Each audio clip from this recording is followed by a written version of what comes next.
My dad, 81, passed away very suddenly a few weeks ago, and I, 50 female, am his only child. He was married to his fifth wife, 83 female, a woman he met during COVID, and married just 18 months ago. She was never very open about her past or finances, and my dad had serious doubts about her, but he was a serial marrier who couldn't stand being alone. 3 of his previous wives died of cancer. He had a habit of rushing into marriage. The problem? My dad, despite being financially comfortable, never wrote a will or set up a trust. He always said he'd get around to it, but he didn't. Now everything defaults to his widow. And to make matters more complicated, she's in poor health herself, starting to show signs of dementia, and has 3 estranged biological children whom my dad never even met.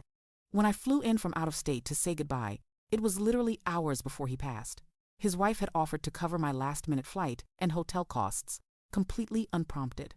Once I arrived, she was the one who brought up money first, telling me she'd go to the bank later in the week to reimburse me. She also said outright that my dad wanted her to have everything during her lifetime and then for it to pass to me after she died. I simply said we should put that in writing so her children wouldn't swoop in later. She agreed immediately and said, absolutely, no problem. We planned to meet a couple of days later to start drafting her will.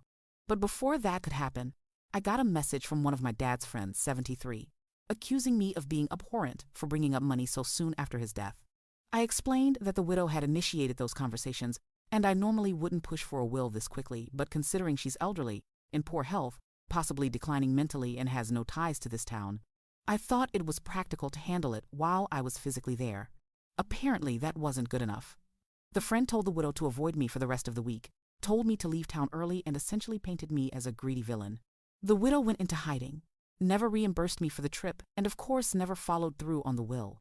Now, the same friend insists this can wait for months while everyone grieves.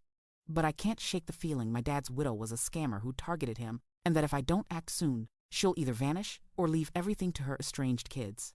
I wasn't trying to be heartless. I just wanted to honor my dad's wishes and make sure I receive what is due to me eventually. So, what would you do in my position?